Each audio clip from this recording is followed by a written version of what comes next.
Bismillahirrahmanirrahim. Assalamualaikum warahmatullahi wabarakatuh. Alhamdulillahi rabbil alamin. Wa bihi nasta'inu ala umurid dunya waddin. Wa sallallahu ala nabiyyina Muhammadin wa ala alihi wa sahbihi wa man tabi'ahum bi ihsanin ila yaumiddin. Amma ba'd. Rabbi shrah li sadri wa yassir li amri wahlul 'uqdatam min lisani yafqahu qawli. Allahumma anfa'na bima 'allamtana wa 'allimna ma yanfa'una wa zidna ilman. Jamaah salat maghrib rahimani wa rahimakumullah. Bapak-bapak, ibu-ibu, adik-adik yang semoga senantiasa dirahmati oleh Allah Subhanahu wa taala. Segala puji hanya milik Allah Subhanahu wa taala. Kita bersyukur atas limpahan karunia, taufik hidayah dari Allah Subhanahu wa taala dan juga nikmat-nikmat yang telah Allah curahkan kepada kita sebagai seorang hamba.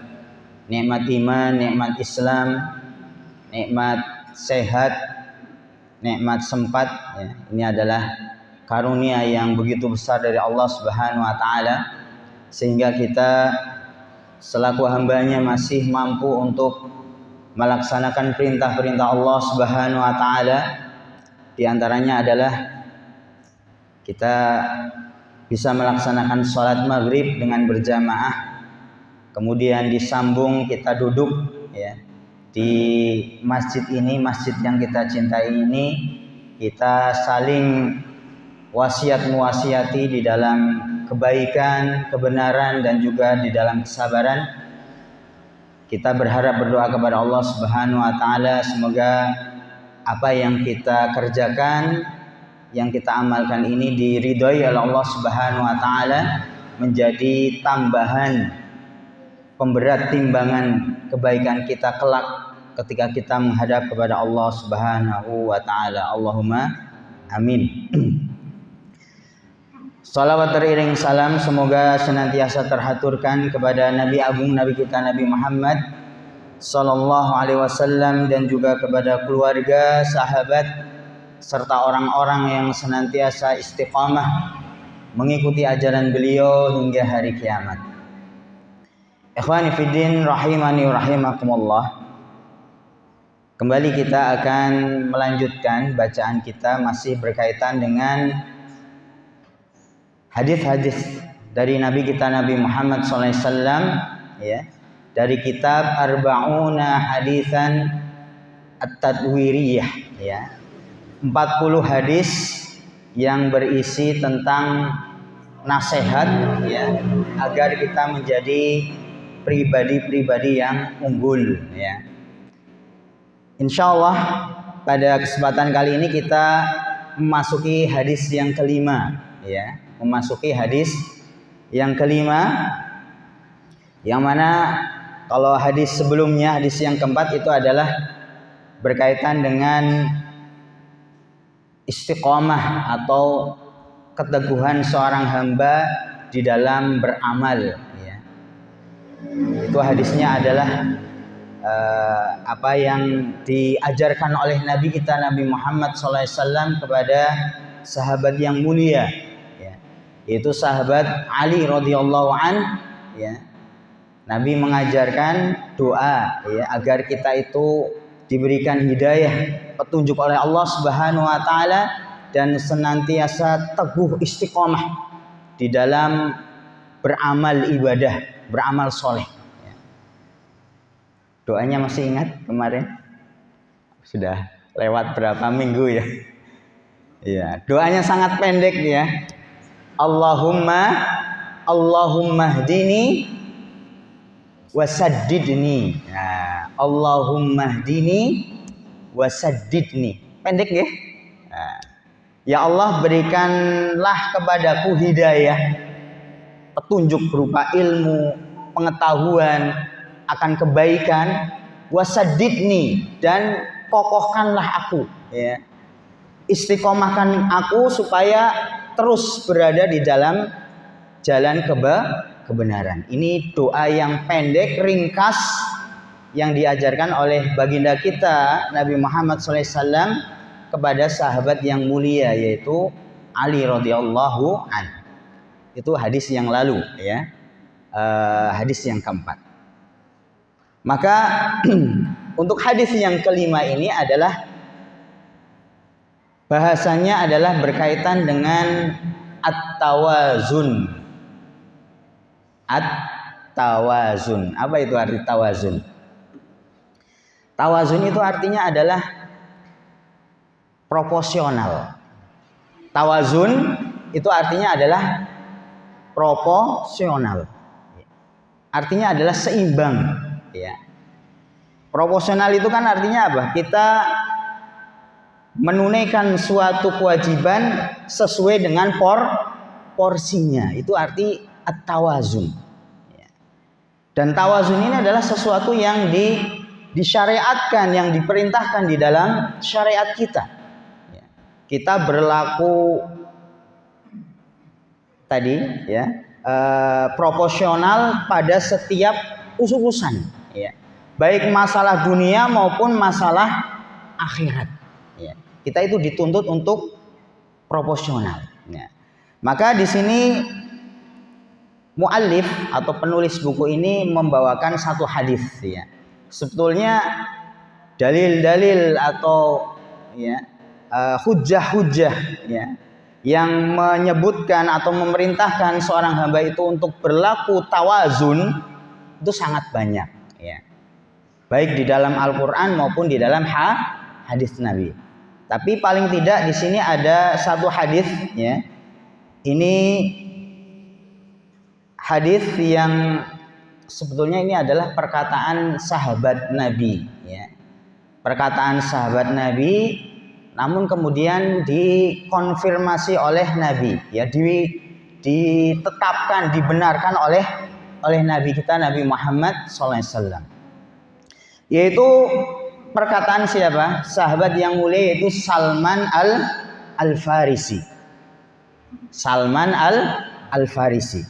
Qala Salman al-Farisi li Abi Darda. Jadi ini ucapannya sahabat Nabi yang bernama Salman al-Farisi kepada saudaranya yang bernama siapa? Abu Darda, ya. Abu Darda radhiyallahu anhuma, ya. Radhiyallahu anhuma. Apa yang dikatakan oleh sahabat Salman kepada saudaranya Abu Darda? Jadi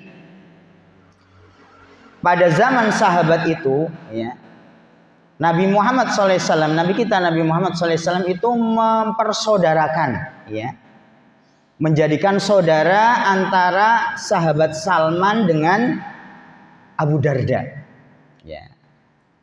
Ya, seperti halnya ketika Nabi Muhammad SAW hijrah ke Madinah, ya, itu kemudian mempersaudarakan antara kaum muhajirin dengan ansor, gitu, ya.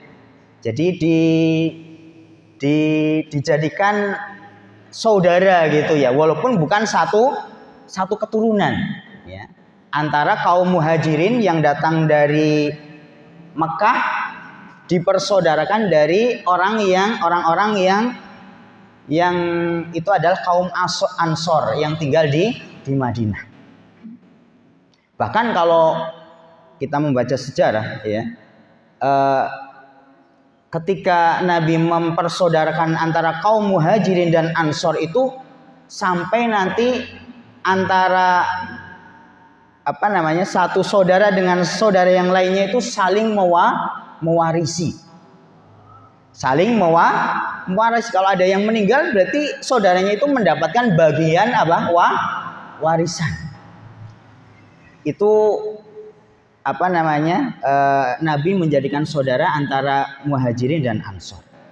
Namun apa yang berlaku terhadap sahabat Salman dengan Abu Darda ini tidak seperti bagaimana Nabi mempersaudarakan muhajirin dengan ansor. Tidak sampai kemudian saling mewarisi, ya. Cuman memang oleh Nabi dijadikan saudara, gitu, ya. Makanya karena Salman merasa sudah dijadikan saudara bagi Abu Darda, maka Salman ini di asbab wurudnya ya, kenapa kemudian ada hadis ini, itu Salman kemudian mengunjungi rumahnya siapa? Abu Darda ya, karena saudaranya dia mengunjungi gitu ya, datang dijenguk kan gitu, melihat bagaimana keadaan saudaranya kan gitu. Makanya juga para ulama mengambil faidah dari hadis ini adalah disyariatkannya untuk apa? Kalau kita punya saudara itu kita saling mengunjungi gitu ya, mengunjungi, bahkan kalau bisa tidur gitu ya, tidur di rumahnya supaya kita tahu keadaan dari saudara kita. Kalau saudara kita kemudian kita dapati butuh bantuan, memiliki kekurangan, maka kemudian kewajiban kita untuk membantu. Kalau ada sesuatu yang perlu dinasehati, maka itu kewajiban seorang saudara untuk menasehati saudara yang lainnya. Jadi mengunjungi saudara, apalagi itu adalah saudara yang masih satu keturunan, itu adalah sesuatu yang dicontohkan, disyariatkan. Apa yang dikatakan oleh sahabat Salman kepada saudaranya Abu Darda? Beliau berkata, inna li rabbika 'alaika haqq. Inna li rabbika 'alaika haqq. Sesungguhnya Tuhanmu itu memiliki hak atas dirimu. Sesungguhnya Tuhanmu, Rabbmu itu memiliki hak atas dirimu. Wali nafsika 'alaika haq. Begitu pula dirimu itu memiliki hak atas, atau jiwamu itu memiliki hak atas dirimu. Wali ahlika 'alaika haq. Dan bagi keluargamu itu juga atas dirimu adalah hak, atau kamu memiliki keluargamu itu memiliki hak yang harus ditunaikan oleh dirimu. Ya, ini perkataan siapa? Salman. Fa'ati kulli dzi haqqin haqqahu. Fa'ati kulli dzi haqqin haqqahu. Maka tunaikanlah setiap yang memiliki haknya itu ditunaikan. Atau tunaikanlah hak kepada setiap yang memiliki hak. Kemudian ketika Abu Darda mendapatkan nasihat ini dari siapa? Dari saudaranya Salman Al-Farisi, maka kemudian Abu Darda ini datang kepada Rasul, ya, ingin mengkonfirmasi ini perkataannya Salman ini benar apa enggak gitu ya, sesuai dengan apa yang dibawa oleh Nabi atau tidak. Maka fa'atan Nabi sallallahu alaihi wasallam fadzakara dzalika lahu. Maka kemudian Abu Darda ini mendatangi Nabi, ya, untuk menyampaikan kepada Nabi nasihat yang disampaikan oleh Salman itu benar atau tidak. Maka apa yang dikatakan oleh Nabi? Faqala Nabi sallallahu alaihi wasallam shadaqa Salman. Nabi sallallahu alaihi wasallam bersabda, betul, benar apa yang dikatakan oleh Salman. Jamaah rahimani wa rahimakumullah. Maka di dalam hadis ini kita bisa mengambil faedah, ya, bagaimana bersikap tawazun tadi, ya. Tawazun tadi adalah apa? Kita bersikap proporsional. Ya. Karena ada orang yang kemudian memaknai dari hidup ini adalah dengan makna apa? Orang itu beribadah terus-menerus tanpa ada hentinya. 24 jam dia pingin ibadah terus. Sampai apa? Sampai lupa akan keluarga. Ada atau tidak seperti itu? Orang yang menganggap kehidupan itu ya beribadah tanpa henti, atau bekerja beramal tanpa henti. Atau mungkin ada yang memaknai sebaliknya, ya. Bahwasanya kehidupan ini adalah kesempatan untuk bersenang-senang gitu ya. Menikmati kenikmatan dunia ya. Sampai apa? Hidupnya itu dihabiskan untuk bersenang-senang saja. Kira-kira dua pemahaman ini betul atau tidak? Ketika melihat hadis ini gitu ya, bagaimana Salman mengatakan, bagi Tuhanmu ada hak, bagi dirimu ada hak, bagi keluargamu juga ada hak. Maka dua pemahaman itu tidak sesuai dengan apa yang dinasihatkan oleh Salman. Harus ada yang namanya tawazun proporsional ya. Yaitu seimbang ya. Seimbang artinya apa? Tidak berlebih-lebihan dan juga tidak menyepelekan. Setiap sesuatu itu ada haknya. Maka disebutkan di dalam kitab ini, ketika seseorang itu menyikapi dirinya, maka dia harus tahu bahwasanya kebahagiaan yang dia bisa raih ya, agar dirinya itu bahagia, paling tidak dia memenuhi yang namanya 4 hal ya. Jadi kalau 4 hal ini dipenuhi, maka seseorang itu akan mendapatkan kebahagiaan dan juga akan mendapatkan keberhasilan di dunia maupun di akhirat ya. Ini dikatakan berkaitan dengan diri pribadi itu, yang pertama adalah berkaitan dengan ruhiyah. Berkaitan dengan ruhiyah atau biasa disebut dengan spiritual gitu ya. Kebutuhan ruhani. Kemudian yang kedua adalah kebutuhan jasadiyah. Kebutuhan jasad, yaitu berkaitan dengan badan yang kita yang ruh kita ada di dalamnya ya. Kemudian yang ketiga adalah ada yang namanya kebutuhan akliyah, akal. Atau kemudian yang keempat ada yang namanya kebutuhan wujdaniyah. Wujdaniyah ini berkaitan dengan emosional ya. Ini kemudian para ulama merumuskan gitu ya, ada 4 hal di dalam jiwa seseorang. Maka ketika ada 4 hal ini, maka kita bagaimana bersikap proporsional di dalam memenuhi kebutuhan 4 hal ini ya. Bagaimana cara memenuhinya? Nah, ini dikatakan berkaitan dengan ruhiyah ya. Ini disebutkan oleh muallif ya. Fatarahu yahtam bi ruhihi ya. Maka orang itu hendaknya dia memperhatikan akan sisi ruhiyahnya ya. Bagaimana caranya? Adalah bitaatillah, yaitu dengan menjalankan ketaatan kepada Allah Subhanahu wa taala ya. Jadi ada kebutuhan ruhani yang perlu dipenuhi, yaitu dengan cara apa ya? Dengan beribadah, menjalankan ketaatan kepada Allah Subhanahu wa taala. Dengan kita menjalankan atau menjaga sholat yang 5 waktu ya. Kemudian menjalankan puasa ya. Khususnya adalah puasa wajib di bulan Ramadan ya. Dibarengi ditambah dengan puasa-puasa sunnah ya.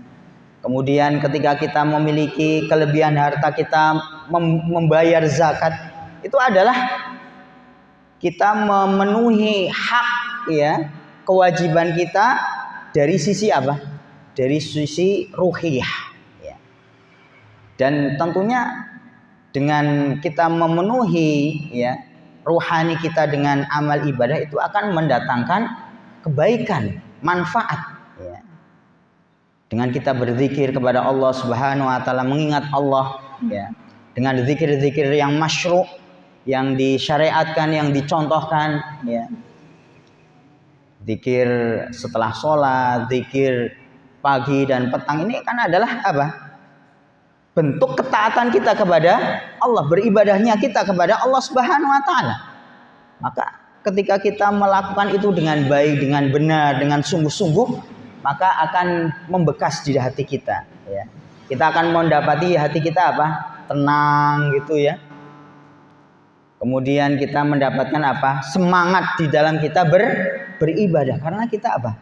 Menunaikan hak, ya, kewajiban kita yang berkaitan dengan ruhiyah. Namun juga ada yang namanya hak berkaitan dengan jasad. Ya, jiwa yang sehat itu kan juga nanti menjadikan orang bisa beribadah dengan baik. Maka perlu juga kita apa? Memperhatikan bagaimana tubuh kita, jasad kita ini menjadi tubuh yang sehat, kan gitu nggih. Ya kita penuhi, ya. Bagaimana caranya ini disebutkan wa yahtam bi jasadihi fi mat'amihi wa mashrabihi wa syahwatihi wa naumihi wa sihhatihi wa riyadatihi.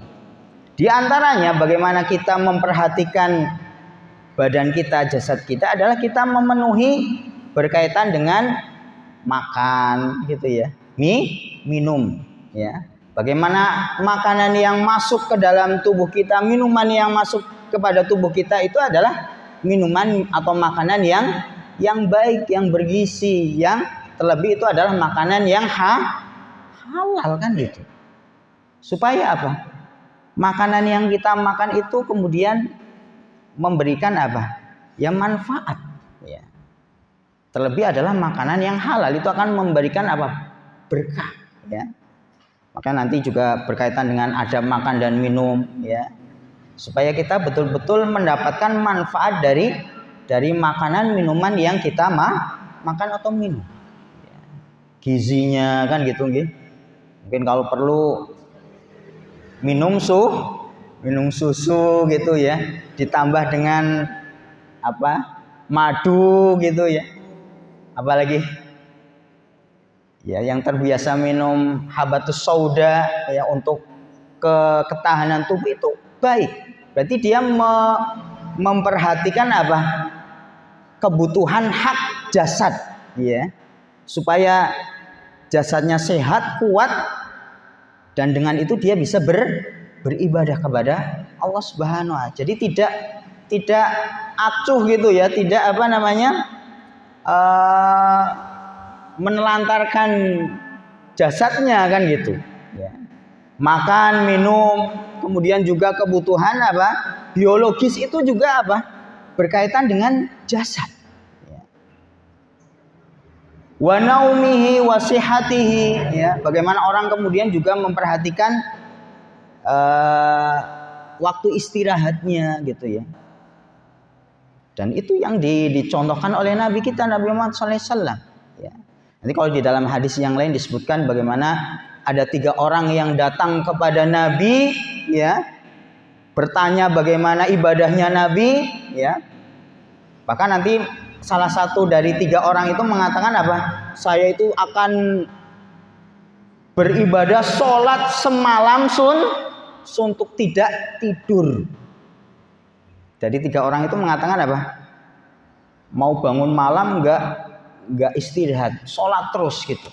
Ada yang mengatakan lagi yang kedua enggak akan menikah gitu ya. Alias menjomblo. Supaya apa? Supaya fokus ibadah terus gitu ya. Tidak terganggu dengan istrinya, keluarganya. Ya. Ada yang mengatakan lagi yang ketiga apa? Mau puasa terus gitu sepanjang hari enggak berbuka-buka. Namun apa yang kemudian disabdakan oleh Nabi? Apakah kemudian Nabi menyetujui apa yang dilakukan atau akan dilakukan oleh 3 orang tersebut? Tidak. Bahkan Nabi memberikan nasihat. Ya. Saya itu adalah orang yang paling takut kepada Allah. Saya itu adalah orang yang paling bertakwa kepada Allah Subhanahu wa taala. Tapi dengan itu aku adalah apa? Saya tidur, saya sholat, ya. Atau saya sholat tapi saya juga tidur. Dan itu yang dicontohkan oleh Nabi. Setelah Isya tidur, istirahat. Baru nanti bangun di sepertiga malam yang terakhir. Nabi puasa, tetapi Nabi juga berbuka. Kadang berpuasa, kadang berbuka. Ya. Dan Nabi juga menikah. Ini yang dicontohkan oleh Nabi. Jadi termasuk hal yang dilarang di dalam syariat adalah bersifat al-ghulu. Apa itu ghulu? Berlebihan di dalam masalah ibadah pun kita tidak boleh berlebih-lebihan sampai kemudian memberatkan diri kita, itu tidak boleh. Ya. Jangan sampai kemudian orang melakukan ibadah yang itu menjadikan orang itu malahan jadi kapok gitu ya, futur karena berlebih-lebihan. Ya. Dan itu dilarang oleh baginda kita Nabi Muhammad SAW. Jadi harus apa? Proporsional. Ya, waktunya istirahat, waktunya bangun malam. Ya. Jadi memperhatikan juga masalah apa? Jasad. Ya. Ini yang kedua tadi. Yang pertama adalah ruhiyah. Dengan kita menjalankan ketaatan, juga kita memperhatikan masalah ya fisik kita, jasad kita. Ya. Tadi dengan memperhatikan makan, minum, ya. Kemudian istirahat, termasuk juga riyadhah. Apa itu riyadhah? Olahraga. Ya, ini penting ya. Ya bukan berarti juga kita olahraganya berlebihan, tidak juga kan gitu. Ya, kalau sudah main futsal sampai 2 jam 3 jam itu berarti ya berlebihan juga kan gitu ya. Ya cukup mungkin 1 jam ya kita berolahraga itu sudah cukup kan gitu ya. Atau di pagi hari kita ya keliling komplek gitu ya, jalan kaki atau lari-lari kecil, itu kan juga termasuk olahraga. Jadi kita memang betul-betul perhatian dengan hak yang ada pada jasad kita. Itu yang kedua. Kemudian juga kita memperhatikan akan akliyah, ya, kebutuhan akal kita. Ya. Itu dengan cara apa? Ya. Bil ma'rifati wa saghafi al-ilm. Yaitu dengan kita membaca, kemudian menuntut ilmu. Itu adalah bagaimana kita memenuhi kebutuhan akal kita. Ya. Wal qiraah wal ittila, membaca ya, kemudian mentelaah ya, atau kemudian di sini disebutkan al-mutabah al-iktisyafat ya, mengikuti perkembangan gitu ya, berkaitan dengan ya hal-hal yang bermanfaat ya. Jadi seorang muslim itu ya update gitu ya. Tentunya dalam koridor syar'i ya, syariat. Bukan yang itu yang melanggar syariat. Bagaimana kita tahu kabar ya tentang saudara kita di negara lain. Kemudian perkembangan akan teknologi, perkembangan akan ilmu pengetahuan, ini adalah asupan-asupan yang berkaitan dengan akal. Dan kita perlu itu ya. Ini berkaitan dengan perkara yang ketiga adalah akliyah ya. At-tatawurat al-ilmiyah ya. Jadi mutabah at-tatawurat al-ilmiyah. Kita mengikuti perkembangan zaman ya. Apa yang baru gitu ya. Ya seperti dakwah kan juga berkembang gitu ya. Kalau dulu kan dakwah ya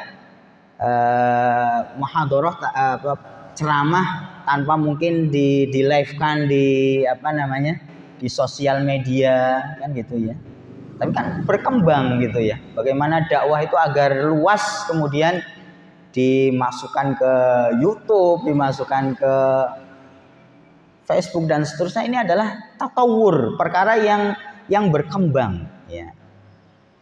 Dan kalau itu kemudian mendatangkan manfaat untuk diri kita, maka itu bukan perkara yang dilarang di dalam syariat kita, selama itu tidak kemudian melanggar dari dari syariat. Ada batasan-batasan yang itu kita jadikan adalah syariat. Ini berkaitan dengan apa? Akliyah. Ya. Yang terakhir adalah apa? Wujdaniyah. Nah, ini berkaitan dengan emosional, ya. Ini dikatakan wa ya'tani bi janibi al-wujdaniyah. Seorang muslim juga dia memperhatikan akan kebutuhan emosionalnya, ya. Wa wasihatihi an-nafsiyah. Bagaimana mendapati jiwanya itu sehat, ya.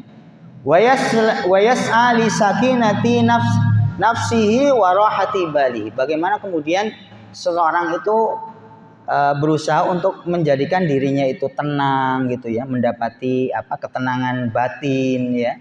Wa rahah bal, pikirannya itu tenang, gitu ya. Dan itu ada beberapa cara kan gitu, ya. Dan itu juga disabdakan oleh baginda kita Nabi Muhammad SAW. Ini contohnya saya ambilkan di dalam hadis, ya. Bagaimana perkara-perkara yang sifatnya duniawi pun itu juga bisa mendatangkan kesenangan. Dan itu bukan di sesuatu yang diharamkan kan gitu. Ini di dalam hadis, ya, yang diriwayatkan oleh sahabat Sa'ad bin Abi Waqqas, ya. Nabi mengatakan min sa'adati ibni Adam salasah. Seseorang itu akan mendapati kebahagiaan di dalam 3 perkara. Wa min syikwatihi ibni Adam salasah. Begitu pula seseorang itu akan mendapati lawannya bahagia siapa? Ya sengsara gitu ya, kesulitan di dalam tiga hal. Apa 3 hal itu yang membuat orang bahagia atau bisa mendatangkan ketenangan? Ya, tadi kan kita berbicara masalah wujdaniyah gitu ya. Nabi mengatakan yang pertama adalah al-mar'atus sholihah. Al-mar'atu as-sholihah. Perkara yang bisa menjadikan orang itu bahagia adalah wanita yang sholihah. Jadi ketika kita memiliki pasangan yang sholihah gitu ya. Kalau ibu ya berarti memiliki suami yang sholih. Ini bisa menjadikan orang itu bahagia. Betul nggak ini? Manut gitu ya. Taat kepada suami gitu ya, tidak membantah kan gitu ya, membantu apa yang menjadi pekerjaan suami. Kalau di rumah berarti bertanggung jawab terhadap anak-anaknya, juga mengurus rumah kan gitu. Maka ketika kita dapati istri kita itu sholihah, kemudian tadi perhatian dengan suaminya gitu ya. Pulang dari kerja umpamanya nggih. Pulang sudah disiapkan kopi, teh kan gitu ya. Sama gorengan anget gitu ya. Bahkan sudah disediakan, Pak nanti kalau sudah selesai silahkan mandi, airnya sudah siap. Wah, ini kan kayaknya hidup itu kok bahagia banget gitu ya, ketika mendapatkan pendamping yang solehah atau solih. Seorang suami memperhatikan kondisi istrinya kan gitu ya, apa yang menjadi kebutuhan istrinya berupaya untuk dipenuhi kan gitu ya, diberikan baju yang bagus gitu ya, supaya berdandan gitu ya. Karena nanti di dalam riwayat hadis ini itu ketika Salman datang ke rumahnya Abu Darda, itu mendapati istrinya Abu Darda itu kondisinya itu itu menyedihkan ya. Pakai pakaian tapi pakaian yang bisa jadi compang-camping gitu ya, tidak terurus gitu ya.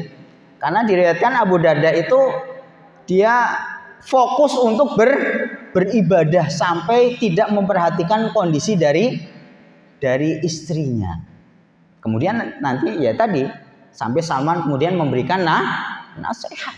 Ya Allah, Tuhanmu memiliki hak atas istri, atas dirimu, tetapi juga keluargamu juga memiliki hak juga atas dirimu, kan gitu. Maka juga dari hadis ini para ulama mengatakan ya seorang suami itu punya kewajiban untuk memperhatikan kondisi istrinya gitu ya. Kalau umpamanya sekarang gitu kan wanita ya butuh perawatan gitu nggih. Apa itu pakai skincare dan segala. Kalau kita mampu untuk memberikan memenuhi itu ya dipenuhi, karena itu adalah kewajiban kita sebagai seorang suami untuk membahagiakan istri. Jangan dibiarkan istri di rumah hanya pakaian seadanya, baunya bau gosong, bau bumbu-bumbu saja, enggak. Tapi dari hadis ini juga seorang istri itu juga tazayyun, dia berhias gitu ya.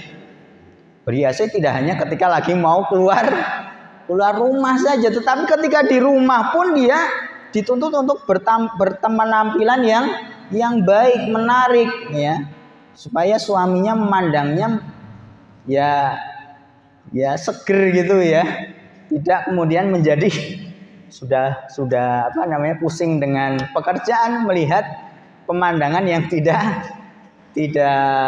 membahagiakan, itu kan malahan jadi tambah berat gitu ya beban suami.